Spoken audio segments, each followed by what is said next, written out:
말씀 보겠습니다. 하나님 말씀은 구약 성경 이사야 40장 27절에서 31절 말씀까지 보도록 하겠습니다. 제가 가지고 있는 성경책 구약 1015페이지에 있습니다. 이사야 40장 27절에서 31절 말씀입니다. 한 절씩 교독하겠습니다. 제가 먼저 27절을 읽겠습니다. 야곱아 어찌하여 내가 말하며 이스라엘아 내가 이르기를 내 길은 여호와께 숨겨졌으며 내 송사는 내 하나님에게서 벗어난다 하느냐.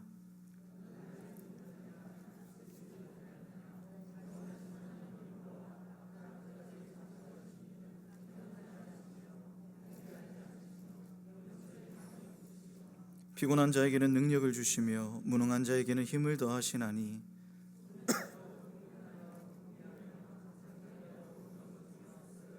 함께 읽겠습니다. 오직 여호와를 앙망하는 자는 새 힘을 얻으리니 독수리가 날개치며 올라감 같을 것이요 다른 박질하 해도 곤비하지 아니하겠고 걸어가도 피곤하지 아니하리로다. 아멘. 얼마 전 이전에 사역하던 교회의 한 성도님에게 전화가 왔습니다. 저에 대한 일상적인 안부들, 잘 지내는지, 교회는 어떤지, 담임 목사님과 성도님들은 잘해주시는지, 아이들은 어떻게 지내는지 늘 물어보았습니다. 담임 목사님과 성도님들이 잘해주시는지 물어보셨는데 제가 뭐라고 대답했을까요? 아주 잘 지낸다라고 이야기했습니다. 더 잘해주실 줄 믿습니다. 네, 감사합니다. 일상적인 안부를 나누던 중에 그분이 갑자기 전화를 마무리하셨습니다. 조금 있다가 다른 분께 전화가 와서 왜 그분이 갑자기 전화를 마무리하셨는지 그 이유를 들었는데 저랑 통화를 하던 중에 감정이 갑자기 북받쳐서 눈물이 나 급하게 전화를 마무리했다는 겁니다. 그 이야기를 듣고 마음이 복잡해졌습니다. 제가 누가 울어줄 정도로 열심히 사역했는지, 그분께 최선을 다했는지, 목사로서 어떻게 그분을 대했는지 생각할 때에 조금 더 잘할 걸, 조금 더 살필 걸, 조금 더 다정할 걸, 이런 생각이 들었기 때문입니다. 또 나를 기억해주고 울어주는 분이 있어서 참 감사하다는 생각을 했고 위로도 많이 받았습니다. 위로하면 생각나는 일이 있습니다. 전임 사역을 시작했을 때에 설교와 신방과 성경 공부와 교회 사역이 만만치 않아서 몸과 마음이 아주 지친 때가 있었습니다. 이렇게 평생 살 수 있을까? 이렇게 평생 일하며 살 수 있을까? 이런 생각들로 가득 찰 때가 있었습니다. 이런 생각으로 가득 차서 힘이 없을 때에 한 성도님과 지나쳐 가는데 그 성도님이 저를 지나쳐 가시면서 너무 힘들어 보이세요, 힘내세요, 이렇게 딱 한마디 하고 지나가셨는데 그 말이 저에게 아주 큰 위로가 되고 새 힘을 얻는 계기가 되었습니다. 옆에 있는 분들에게 이렇게 한번 인사할까요? 힘내세요. 자신을 위로하면서 이렇게 한번 격려했으면 좋겠습니다. 가슴에 손을 올리시고 이렇게 한번 자신을 격려합시다. 힘내자. 새 힘으로 살아가는 인생 되시기를 주님의 이름으로 축복합니다. 어쩌면 우리 모두는 새 힘을 원합니다. 우리가 살아가는 이 시대가 너무나 고단하기 때문이죠. 한병철 교수는 이 시대를 성과 사회로 규정하면서 성과 압박이 낳은 우울감 탈진의 상태를 피로 사회라고 표현했습니다. 우리에게도 이 세상의 삶은 만만치 않습니다. 과연 누가 우리 중에 인생이 정말 쉽다, 편하다, 자신 있게 말할 수 있겠습니까? 삶이 너무 어렵기 때문에 성도들도 실패와 좌절 그리고 탈진을 경험합니다. 성도들도 너무 삶이 힘들어서 일어설 힘조차 없고 모든 것을 다 포기하고 싶을 정도로 낭망할 때도 있습니다. 성도도 이 땅을 살면서 피하고 싶은 사건과 사고와 질병 때문에 어려움을 겪습니다. 오늘 우리가 함께 읽었던 이 본문은 하나님께서 자신을 창조의 하나님으로 소개하시면서 피곤하고 지친 이스라엘 백성들에게 새 힘을 주겠다라고 약속하십니다. 본문에 나오는 이스라엘 백성들은 이스라엘 역사에 있어서 가장 비참한 시기였던 바벨론 포로기를 보내고 있었습니다. 바벨론 포로기의 삶을 우리가 읽지는 않았지만 이사야 40장 2절 말씀을 보면 노역의 때라고 표현하고 있습니다. 노역의 때라는 것은 이스라엘 백성들이 포로로 끌려갔던 바벨론에서 노예로 살면서 육체적으로 매우 지치고 피곤한 시기를 살고 있었음을 의미합니다. 노예 시절의 삶을 출애굽기 2장 23절 말씀은 이스라엘 자손은 고된 노동으로 말미암아 단식하며 부르짖었다고 성경은 말씀하기도 하십니다. 노역의 때라는 것은 이스라엘 백성들의 삶 자체가 너무 지치고 피곤해서 소망을 품을 수 없었던 시기라는 의미를 담고 있습니다. 노예 생활 중에 있었던 이스라엘 백성은 29절의 말씀처럼 육체적으로 피곤과 무능 가운데에 있었습니다. 그런데 이 당시 이스라엘 백성들에게는 육체적인 피곤과 무능보다 훨씬 더 큰 문제가 하나 있었습니다.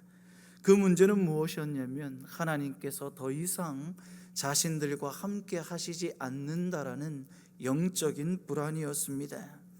바벨론의 포로로 끌려가기 전까지 이스라엘 백성들은 하나님께서 지키시는 나라는 절대 망할 수 없고 하나님께서 임재하시는 성전은 결코 무너질 수 없다라고 확신하며 살았습니다. 그런데 절대 일어날 수 없다라고 생각했던 일들, 나라가 멸망하고 성전이 무너졌으니 하나님을 향한 신앙이 얼마나 흔들렸겠습니까? 이런 영적인 불안과 좌절을 오늘 본문 27절 말씀은 내 길은 여호와께 숨겨졌으며 내 송사는 하나님에게서 벗어난다라고 표현합니다. 이 말씀의 뜻은 무엇이냐면 하나님께서 보이시지 않고 하나님께서 더 이상 응답하시지 않는다는 단식이었습니다. 이런 영적인 불안을 시편 13편 1절 말씀을 통해 다윗은 뭐라고 표현했냐면 여호와여 어느 때까지니이까 나를 영원히 잊으시나이까 주의 얼굴을 나에게서 어느 때까지 숨기시겠나이까라고 고백했습니다. 영적인 불안을 느꼈던 이스라엘 백성들은 하나님께서 자신들을 방치하신다고 불평했습니다. 하나님께서 자신들의 상황에 눈을 감으셨다라고 단식했습니다. 하나님은 지금 우리가 어떤 형편에 있는지 관심이 없으시고 우리의 삶을 돌보시지도 않고 억울한 우리의 호소를 외면하신다라고 하나님 앞에 불평하며 원망했습니다. 하나님께서 멀리 계신 것 같고 하나님께서 더 이상 자신들에게 관심이 없다라고 느껴지는 것은 이스라엘 백성들에게는 견딜 수 없는 영적인 불안이었습니다. 오늘 본문에 나타난 이스라엘 백성은 노예 생활로 인한 육체의 피곤과 하나님께서 자신들을 버리셨다라는 영적인 불안을 동시에 느끼고 있었습니다. 육체가 피곤하고 영적으로 아무 소망이 없자 이스라엘 백성들은 절망과 좌절에 빠져 하루하루를 무기력하게 살고 있었습니다. 그야말로 낙심 중에 하루하루를 처절하게 버틸 수밖에 없는 환경 속에서 살고 있었던 것이죠. 사랑하는 성도 여러분, 혹시 우리의 삶이 이와 같지는 않습니까? 우리가 맞닥뜨린 어려움이 몸과 영혼을 피곤하고 무능하게 만들지는 않습니까? 때때로 우리가 마주한 삶의 문제가 너무 커서 모든 것을 다 포기하고 놓아버리고 싶을 때가 있지 않습니까? 우리 삶에 전혀 예상하지 못했던 사건과 사고와 질병 때문에 나를 정말 힘들게 하는 누군가의 말과 행동 때문에 인생이 무거운 짐을 지고 혼자 외롭게 걷는 것처럼 느껴지지 않습니까? 다른 사람은 다 형통하고 행복한 것 같은데 내 인생만 힘든 풍랑을 만난 것처럼 느껴집니다. 툭 터놓고 마음을 내어놓고 이야기할 수 있는 사람이 한 명도 없어서 때로는 우리는 처절한 외로움을 느끼기도 합니다. 하나님께서 나에게 관심이 없는 것 같아서 불안하고 답답하고 눈물이 납니다. 마음이 공허해 말씀이 들어오지 않고 기도조차 되지 않는 영적인 무너짐과 피곤함을 느끼지만 어디서 어떻게 다시 시작해야 할지 알 수 없을 때도 있습니다. 영적인 피곤과 영적인 침체가 우리를 누를 때에 마음 한편에서 우리가 성도로서 일어나는 생각은 내 인생과 내 신앙생활을 다시 시작하고 싶다라는 영적인 열망입니다. 힘없이 주저앉은 삶에서 그 삶을 떨치고 일어나 새 힘으로 새 인생과 새 신앙생활을 시작하고 싶다라는 강렬한 열망이 우리 안에서 일어날 때가 있습니다. 그렇다면 어떻게 해야 육체의 피곤과 영혼의 불안을 극복하고 하나님께서 주시는 새 힘으로 인생을 다시 시작할 수 있겠습니까? 오늘 본문 28절 말씀은 땅 끝까지 창조하신 창조주 하나님을 바라보라고 하시는데, 이 창조주 하나님은 피곤하지도 곤비하지도 않으시고 명철이 한이 없다라고 말씀하십니다. 무슨 말씀입니까? 우리를 돌보시는 하나님은 천지를 창조하신 능력이 있기 때문에 우리에게 능히 새 힘을 공급해 주실 수 있다는 의미입니다. 하나님께서 피곤하지도 곤비하지도 않으시다라는 말씀은 하나님께서는 지치지 않기 때문에 언제든지 우리에게 새 힘을 주실 수 있다라는 의미를 담고 있습니다. 명철이 한이 없다라는 것은 하나님께서 우리가 가장 필요한 도움을 베풀어 주시기에 지혜가 모자라지 않기 때문에 가장 좋은 것으로 채워주시는 역사를 우리가 항상 경험할 수 있다라는 약속이 여기에 담겨져 있는 것입니다. 창조주 하나님은 전능하시기 때문에 우리에게 능히 새 힘을 주실 수 있고, 명철이 한이 없으신 하나님은 전지하시기 때문에 우리의 모든 상황을 다 아시고 가장 필요한 도움을 베풀어 주실 수 있습니다. 전지전능하신 하나님께서 우리에게 새 힘을 주시고 우리를 도와주신다면 우리는 항상 능히 새로 시작할 수 있는 것입니다. 또한 31절 말씀은 오직 여호와를 앙망할 때에 우리가 새 힘으로 새 인생을 살아갈 수 있다라고 약속하십니다. 여호와를 앙망한다라고 하는데, 이 앙망한다라는 것은 오직 하나님만 우리의 모든 문제를 해결해 주실 수 있음을 믿고 내 문제를 하나님께 전적으로 맡기며 소망 중에 기다리는 태도를 앙망한다고 표현하는 것입니다. 우리가 처한 환경이나 우리가 처한 상황을 바라보면 마음이 무너져서 낭망이 되지만 전지전능하신 하나님의 능력을 앙망하면 하나님께서 능히 내 문제를 해결해 주실 수 있다라는 굳은 믿음이 있으면 우리 안에서 새로운 힘이 솟아납니다. 31절의 말씀에 기록된 새 힘을 얻는다라는 것은 힘을 교체한다라는 의미가 있습니다. 그렇다면 여호와께서 자신을 앙망하는 사람에게 새 힘을 주신다라는 것은 사랑하는 자기 백성이 지치고 힘들어서 넘어지고 쓰러지려고 할 때마다 하나님께서 새로운 힘으로 바꾸어 주신다라는 의미를 담고 있는 것입니다. 얼마 전에 직접 조립해야 되는 받침대를 하나 샀습니다. 그런데 제품에 문제가 조금 있어서 나사를 넣어야 하는 구멍이 나사보다 조금 작았습니다. 드라이버로 나사를 박는데 구멍이 작으니까 너무 힘이 들었습니다. 무선 충전 드릴만 있으면 30초면 되는데 그 작은 구멍을 드라이버를 가지고 1시간은 씨름을 했던 것 같습니다.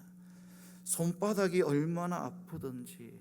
그 제품이 25,000원 정도 했거든요. 반품하고 새 걸 살까 고민하기도 했습니다. 그런데 한번 생각해 보십시오. 제가 집에 없지만 만약 무선 충전 드릴이 있었다고 해도 배터리가 모두 떨어졌다라고 생각해 보십시오. 그러면 수동 드릴보다, 드라이버보다 훨씬 더 가치가 없을 것입니다.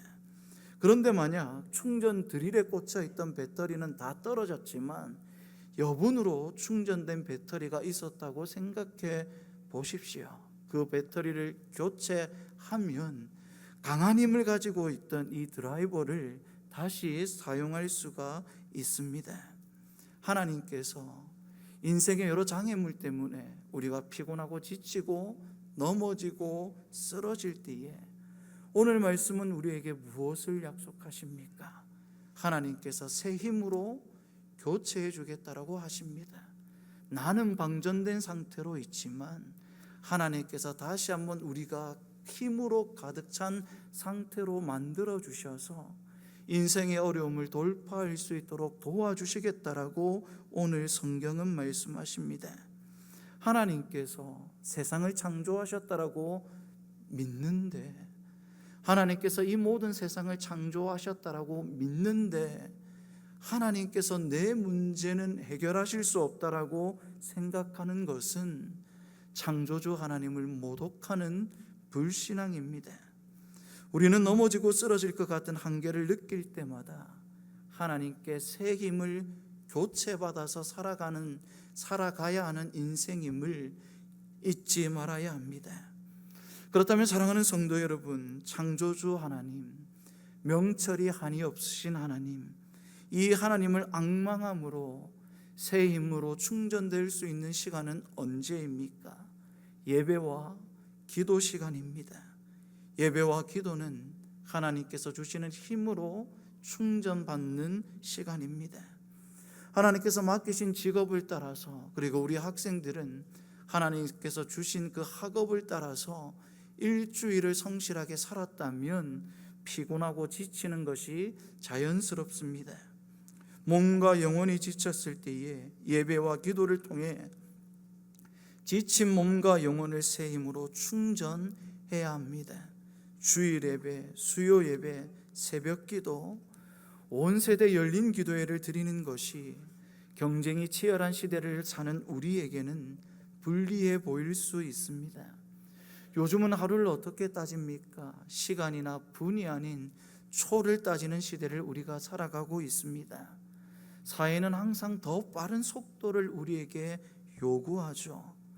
이렇게 바쁘게 살아가야 하는데 일주일에 몇 번씩 예배를 드리고 새벽마다 나와서 기도하고 그리고 열린 기도회로 모이는 것을 세상 사람들은 우리에게 시간 낭비라고 말할 수 있습니다.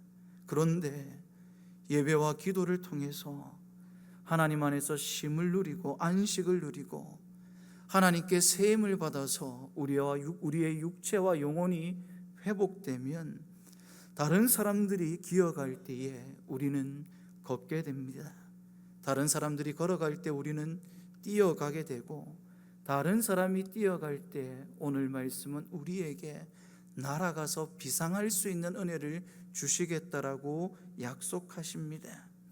자기 힘과 능력만을 의지하며 인생을 달려가는 사람은 30절 말씀에 나오는 것처럼 소년이라도 피곤하고 곤비하며 장정이라도 넘어지고 쓰러질 수밖에 없습니다.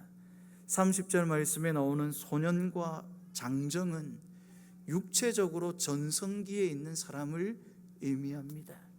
가장 큰 힘을 가진 시기, 인생으로 바라볼 때는 우리가 흔히 말하는 가장 잘 나가는 시기를 의미합니다. 그런데 30절 말씀에 피곤하고 곤비하고 넘어지고 쓰러진다라는 것은 연약함을 나타내는 표현입니다.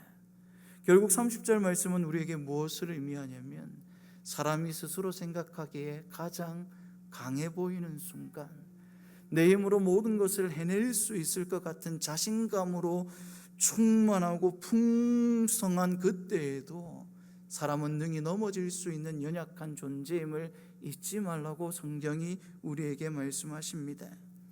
한 조사기관에서 95살 되신 할아버지와 할머니에게 인생을 다시 시작할 수 있으면 어떻게 다르게 살고 싶으십니까? 이렇게 물어본 적이 있습니다. 질문을 들었던 95살 되신 어르신들은 이렇게 대답했습니다. 첫째, 인생을 다시 시작할 수 있다면 생각하는 시간을 좀 더 많이 가지겠다. 둘째, 인생을 다시 시작할 수 있다면 위험을 무릅쓰고 좀 더 많은 기회를 만들겠다.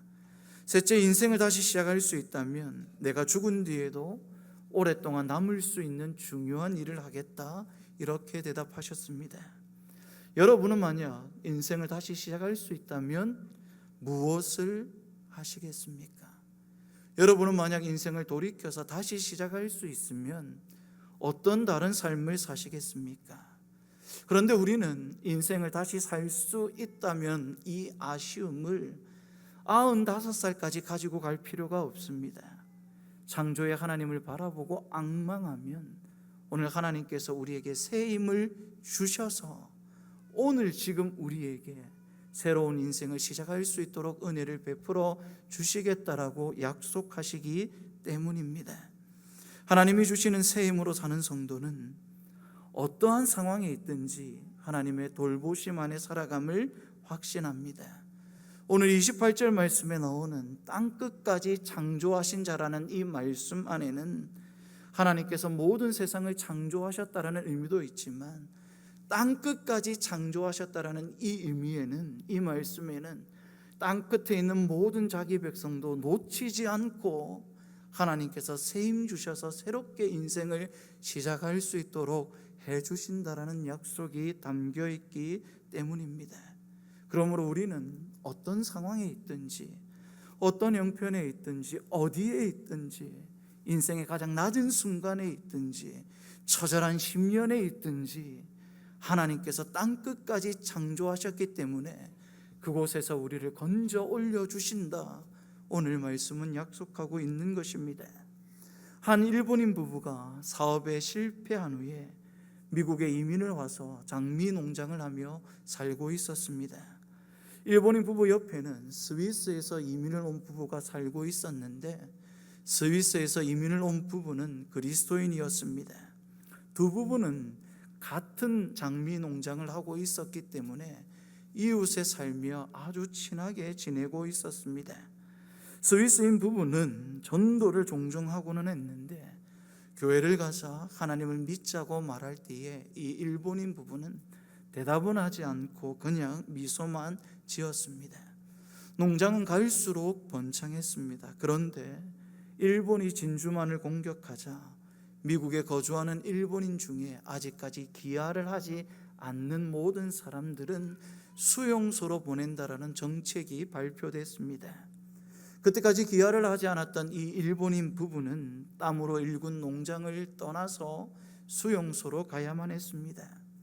갖은 고생 끝에 성공한 사업을 두고 수용소로 가야만 했던 이 일본인 부부는 얼마나 불안했겠습니까? 매우 마음이 착잡했습니다. 내가 다시 시작할 수 있을까? 이 불안이 있었습니다. 그때 이웃집에 살던 스위스 사람이 이렇게 말했습니다. 걱정하지 마십시오. 당신이 수용소에 있는 동안 내가 당신의 농장을 잘 돌보겠습니다. 일본 사람은 감사하다라고 이야기했지만 나를 정말 도와줄까 의심했습니다. 그 마음을 알았는지 스위스 사람은 이렇게 말합니다. 나를 믿을 수 없다면 내가 믿고 있는 하나님을 한번 믿어 보십시오. 전쟁이 끝나고 일본인 부부는 집으로 돌아왔습니다. 함께 농장을 둘러보니 농장은 자신이 가꿀 때보다 훨씬 더 아름답게 가꾸어져 있었습니다. 살았던 집에 들어가서 식탁을 살펴보니 식탁 위에 봉투 2개가 놓여져 있습니다. 한 봉투 안에는 지금까지 장미 농장에서 나왔던 수익금이 담겨져 있던 통장이었고, 다른 봉투에는 카드 한 장이 들어 있었는데 그 카드에 이렇게 적혀 있었습니다. 하나님은 당신을 사랑하십니다. 당신은 새로 시작할 수 있습니다. 하나님은 당신을 사랑하십니다. 당신은 다시 시작할 수 있습니다. 사랑하는 성도 여러분, 우리를 향한 하나님의 음성이 들리지 않으십니까? 내가 너희를 사랑한다. 너희는 다시 시작할 수 있다. 우리의 힘만으로 세상을 살다 보니 몸과 마음과 영혼이 지치고 피곤하지는 않으십니까? 우리를 피곤하게 하고 지치게 만들고 우리로 하여금 낭만케 하고 낙심케 하는 일들은 무엇입니까? 창조주 하나님을 앙망함으로 하나님께서 주시는 새 힘과 새 능력으로 새로운 인생을 살아가는 우리 모두의 삶이 될 수 있기를 간절히 축복합니다. 지치고 피곤한 자리에서 일어나십시오. 하나님께서 우리를 비상하게 하십니다. 하나님을 앙망하는 10대는 꿈과 비전을 잃지 않습니다. 하나님을 앙망하는 청년은 환경과 조건에 굴하지 않습니다. 하나님을 앙망하는 중년은 인생의 실패에 그대로 주저앉지 않습니다. 하나님을 앙망하는 노년은 하나님이 주시는 새 힘으로 인생을 다시 힘차게 살아갈 수 있습니다. 하나님이 주시는 새 힘으로 한 주간을 살아가고 하나님이 주시는 새 힘으로 평생을 살아가므로 하나님과 함께 비상하는 우리 교회 모든 성도님들의 삶이 되실 수 있기를 주님의 이름으로 축원합니다.